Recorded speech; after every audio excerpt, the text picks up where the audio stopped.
here's the thing with athletes or former athletes on television. Okay? And some of them just can't bury the hatchet. Some of them don't want to take the heat. Those are the guys that, really, it's one of those two. And honestly, there's less pushback when you can't bury the hatchet than when you don't say anything at all. Right? The reason Derek Jeter was never good on radio or TV or whatever when he's being interviewed was Derek Jeter wanted nothing negative because he was a corporate entity. I mean, go back to when Joe Montana was broadcasting. Magic Johnson, he would try and call out guys, but Magic's so used to just being liked that it's always been hard for him. Most of the guys who have failed as former star athletes, I mean, even Drew Brees, right? Drew Brees lasted 1 year with NBC. They're just not, some of them just don't have it. But you can not have it and still, be good at it for a long time.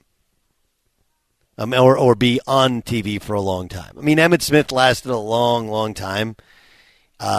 His trouble was if you ever had a conversation with Emmitt Smith, like the guy's super bright, delightful guy, but he would get his words mixed when he was doing television. That red light would come on.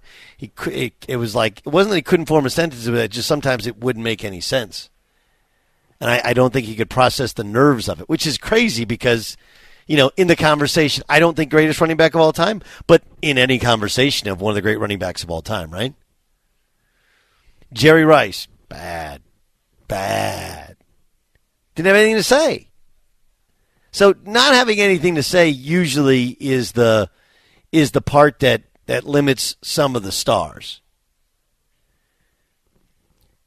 But what's happened to Patrick Beverley has come out swinging.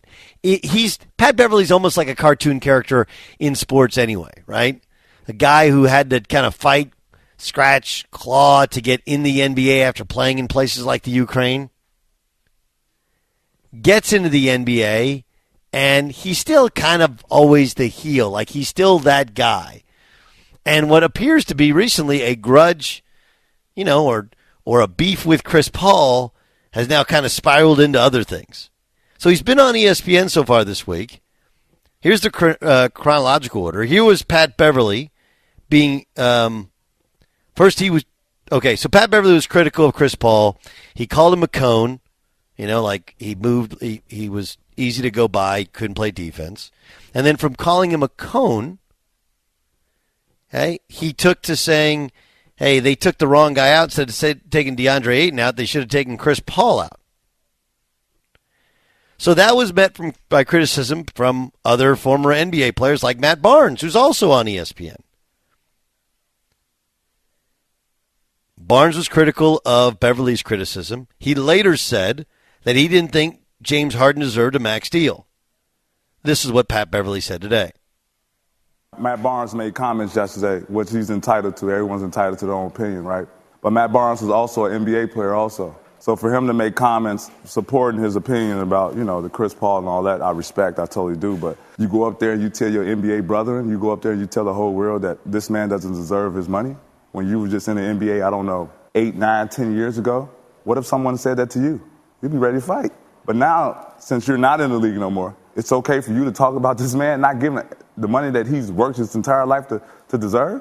Like, I don't understand it. Like, who raised you guys? Like, how come are you able to speak about somebody getting cooked, but then when it's your NBA brother in the same league that you played in, the same way that you take care of your family, all of a sudden he doesn't deserve this? Like, no one did that to you? I just don't understand it. I don't think Pat Beverley understands how being in the media actually works. This is one of the I honestly believe this is like the biggest problem with athletes and their pushback of the media, or even fans and their pushback of the media. Right? The reporting media, which is different than the opinion media, and it's very hard to. Most people are not both. It's very hard to be both. But the reporting media, their job is to get stories and report those stories. And part of telling the stories positively, negatively about the sport or about the story that they cover is it brings attention to it. Right? It brings attention to it. It's a promotion. But it's also, kind of a truth-telling device, whereas oftentimes when people are covering the games, it's almost always in a kind of glowingly positive fashion. Doesn't mean that the reporting has to only be negative. Right? But when you're in the opinion space, you have to give an opinion. And you have to, one, cut away the bias, negative or positive towards somebody, which a lot of those guys struggle with. But two, the bias of being a former athlete. And just look at it and be real about it. First of all, let's not act like James Harden's going to starve. Okay, like let's just. I mean the woe is me of an NBA player talking about a James Harden, like taking food off his plate. Like, no. Buyer, do you want to guess how much James Harden has made for his career to date in his NBA career? Jeez. 200. I'll go 200 million. Okay. What about you, Jay Stu? Do you want to take a guess? Let's see. I'll go under 170 million. Okay. Ramos? What were we at? 200, 271? No, 200, 171. Okay. I'm going to go a little higher. I'll say 250. Okay, first of all, if you've ever – you watch Price is Right, haven't you? I do. So what should he have done? What should you have done? I should say 201. Correct. Okay. Your 250 was closer. $268,660,574 to date. His player option, if he signs it for just 1 year, is $47.36 million, which would bring him to $316 million over his career earnings. Pat Beverley, you lose people completely when you act like the complete arrogant NBA athlete that so many assume that most NBA athletes are. I don't believe they are. Most dudes are regular dudes. They have crazy bank accounts. They made crazy money. But both of them are just dudes that love playing ball that have done it. The balls to go on national TV, okay, to call out, if you want to say Chris Paul is not close to the defender he used to be, and like, man, it's a lot easier to go by Chris Paul now. He's little, guys switch everything, plus he's 37. Like, that's how you say it more than he's a cone. By the way, Chris Paul has been all-defensive team 9 times over.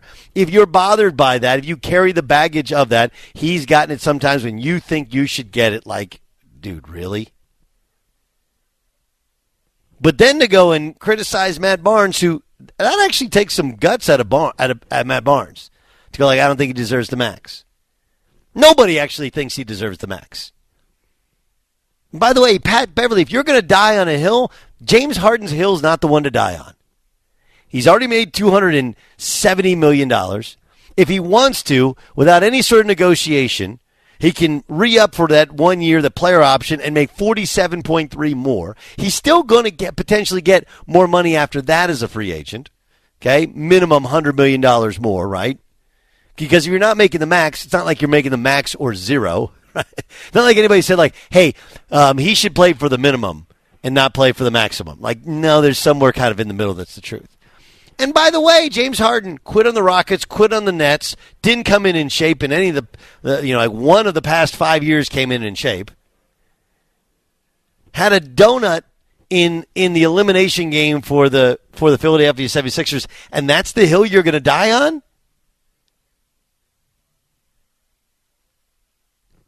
In a week in which you have a chance to carve out a potential career for yourself, which is as good or greater than your NBA career. What a joke. What a joke. And I got to tell you, like Pat Beverley's basketball story, I love. Like he was the guy who people say you're not good enough, and he just went to Ukraine and just made it. And any team that has turned on him, he's gone to the next one and just made it. Like all of that stuff is awesome. And I'm guessing, like social media love it because he's just saying crap that doesn't make any sense. But it's hot takey, and I almost think, you'll have other guys that are hot take artists that just they have no idea. So they're talking about something they don't know. I think this is worse than the other hot takes. When the guys that just don't know. I mean, look, it's bad because if you're on television, especially if you're one of the mainstays, even if you're not a former player or coach, you can call people, they'll talk to you, they'll explain to you. So you may not have a take that everybody agrees with, but somebody will agree with. Otherwise, it's just terrible. But to be in the NBA and say things that are definably false, outright mean, and oh yeah, by the way, obtuse to reality and turns people off to your sport, congratulations. Hell of a week, and you're only in day 2. I mean, criticizing Matt Barnes for saying something that pretty much everybody knows, right? Man, you can't give him a max contract. He's a disaster. It doesn't mean you wouldn't give him any contract. I mean, listen, if he opts out, you can let him walk. You know what the amazing part? I shared this with you guys yesterday. Do you guys remember Chris Paul's contract? So Chris Paul, when he was with the Thunder, that was the last year of his deal. Right? The last year of his deal. And so when he went to the Suns, it was a 4-year deal, but only the first 2.5 years were guaranteed. Like, you want to talk about James Jones and a great contract for the team. Last year they get to the NBA Finals. This year they have the best record. Next year they owe him $15.8 of the $30 million, meaning they timed it out kind of perfectly, as he's going to be older, and then they can use that money potentially for somebody else. But of course, part of it was Chris Paul was a supermax guy. And remember, when he was that was one of the issues with him. When he was traded to Houston, it was the wink, wink, nod, nod. We made an agreement when he was traded that we would promise to pick up the supermax when he was done. And they didn't.